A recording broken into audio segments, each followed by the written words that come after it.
ఏనాడైనా ఆ జన్మాంతం సేవలు చేసే తల్లి అడిగిందా ఆనవాలు ఏనాడైనా?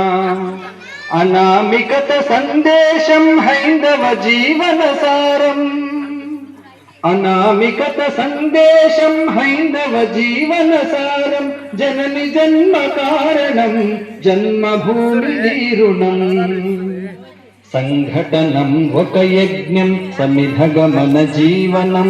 భరతమాత పాదాలకు మూవలం, ఆమె మోము పైన చిరునవ్వులం.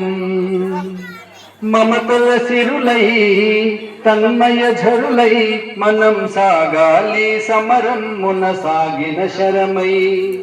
కోవెల గంటై కోటి ఆశల పంటై మనం మృగాలి జనపదాల గుండెల స్వరమై. కర్మఫలం ఆశించని ధర్మ వీరులం మనం,